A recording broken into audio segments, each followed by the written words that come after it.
As we've got that data in, most important bit is being able to detect things within that data. We use analytic rule sets for that. So you can see here, there's just some common rules that have been defined. Some of these are out of the box rules that the data sources will provide you as well. So if you're using a Barracuda device, well, Barracuda know the types of threats and alerts that you want to surface. But ultimately, like the workbook, you'll start generating your own custom queries. We use Custo as the language to build these queries. And you might want to start with a template of something that's been provided. So you might start, pick one randomly, an office policy tampering. So I might want to start with that one, and then I'll evolve that. Well, that's good for a start. I might want to add this and that. So okay, we build on top of that, and you start building your own custom queries that you use within your organisation that are more tuned towards your organisation a bit more as well. But more importantly, we can use this detection to trigger playbooks. So like I said earlier, I want to be able to be told when an incident has been raised. So I've got these high security rules. When one of these has been raised, I need to know about it. I want you to pop a message in my Teams channel. I want you to send an email to the security group. I also want you to raise a ticket within my ServiceNow deployment. Okay, brilliant. Then I've got all of that. Service desk can run it straight away because they've had a category 1 severity 1 incident raised. They've gone through their process, they know what to need to do. But more importantly, your security teams are aware via Teams and via email. Communication channels are open, and you can start dealing with that quickly rather than waiting for people to get up or get in the morning. It's all out there straight away. The incident management process really does allow you to just focus on that creation of incidents. Like I said before, the noise in the background is fine, all the generation of alerts, all the events that are happening. It's kind of like just leave them to kind of do what they need to do. The incidents are the only things that we need to worry about here. So you can see we've got some more incidents, we've got some insights into the incident itself. But for me, I want that automated. I want that playbook to say, look, let's create a logic app, let's push that to Teams, let's push that to my TSM tooling. And now the security teams are aware, and for me that's a massive benefit of having this detection and creation of incident management within your environment, because you should all have a security incident management process. We just need the tool to apply and get that moving as quickly as possible. We talk about the wood for the trees. Using machine learning will help you reduce that noise as well. So if you look at this chart, this graph is really powerful actually. So you look at the amount of activities that happen in the background. In terms of identity management, people logging into AD, people logging into their machines, people logging into servers, and there's a lot of data there. I don't care. It's too much. I can't go through 300 billion lines of logs.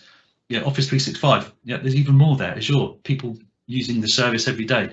There's lots and lots of data there. And, I can't go through that. I don't want to go through that. And ultimately, why is someone going to pay me to go through activities? No, I don't care about that. But what I'm looking for is the differences, the anomalies that reside within that environment, and that's what Sentinel is ultimately giving you in that detection phase, is being able to say, look, this doesn't normally happen, or something doesn't smell right here, and we're surfacing these anomalies within your environment, and ultimately bringing that count down. So we've gone from 300 billion activities for identities that happen there. Let's shrink that down to 28 million identity anomalies. These are things that could be interesting, but ultimately on their own aren't too interesting really, like my machine being unpatched. Okay, it's an anomaly, it shouldn't have happened, so it will go into the bucket, but that on its own doesn't warrant me to go through 28 million lines of logs on their own.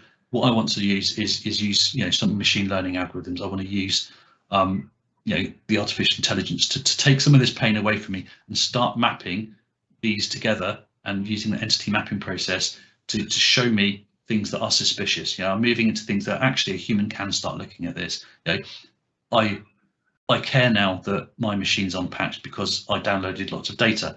Okay, straight away my footprint has shrunk massively from all these lines of logs to actually there's only 320 services, and where my footprint is, I can start going through that a bit more now. But I can tune that, I can train that with things like hunting, which we'll go through next, and I can tune that even more, so I can identify, I've got incidents here that are important to me. These are the things that my security team need to focus on. They don't need to focus on any of this nonsense in the background. I just want my security team, my SecOps team, focusing on their high severity incidents. I've got 90 of them now. That's perfect. That's capable. My team are capable of dealing with that. I can't chuck them at this, and I don't want to chuck them at this, but I can chuck them at this, and that's where we're bringing value. It's bringing and surfacing, the interesting information from all the dull activities that happen in the background, all the stuff that's just noise. Tell me that interesting information, and we'll act on it. And that's where your teams need to focus their skills on. The hunting, which is that last part, which will allow your teams to start getting deeper into the source of some problems, or actually what the source of a potential threat ultimately is. Like with the others, there's lots of built-in threat hunting queries, or you can start using the built-in ones as templates and start building them out a bit more, so that you can get more tailored into how you protect your environment, how you start digging down within your environment as well. And ultimately, it's being able to integrate that hunting with investigation, with the investigation phase is something that will close that feedback loop. As you found things in the detection phase, gone through the investigation phase, we start bringing that loop back around and say, okay, well, we found that, let's make sure we look for that again. You start bringing that back in, so that your environment is more hardened each time that a threat has been exposed to it. During some of the detection, we can also use things like bookmarks, which are great for the operational side of managing with the detection of these threats.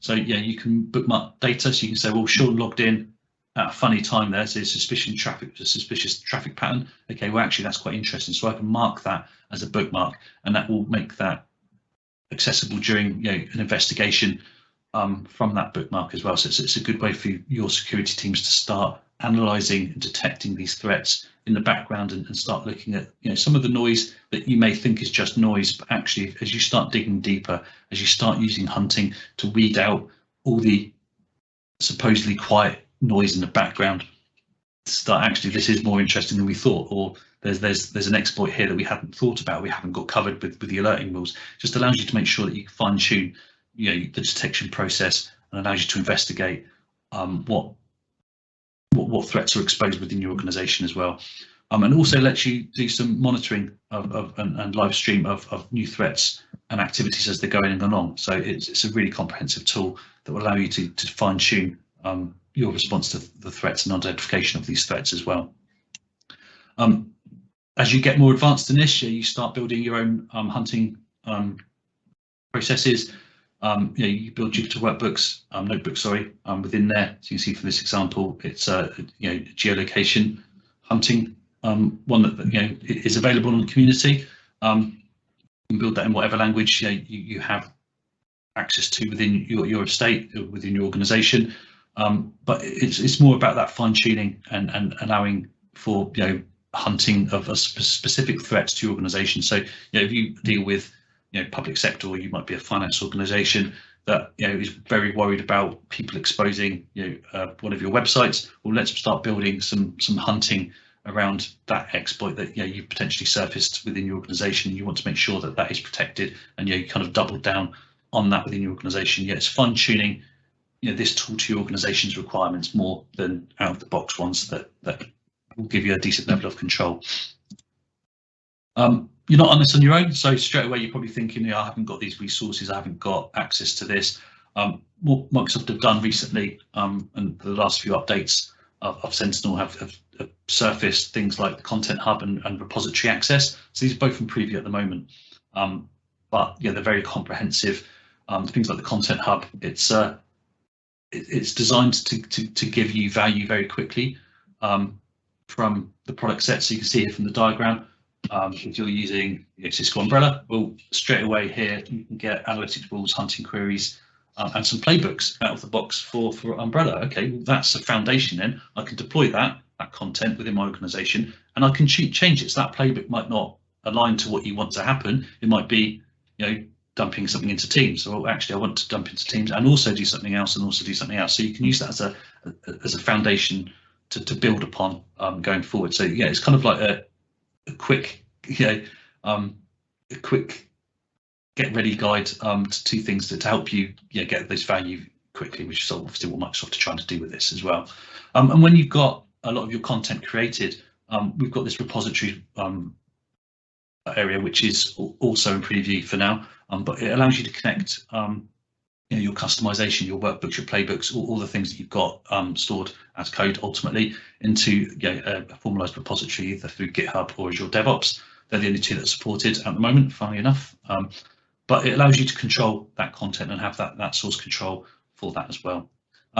Great resource also for the community is this this GitHub repository. There's lots of shared content from Microsoft themselves, and they're very big in promoting that community access to the services as well.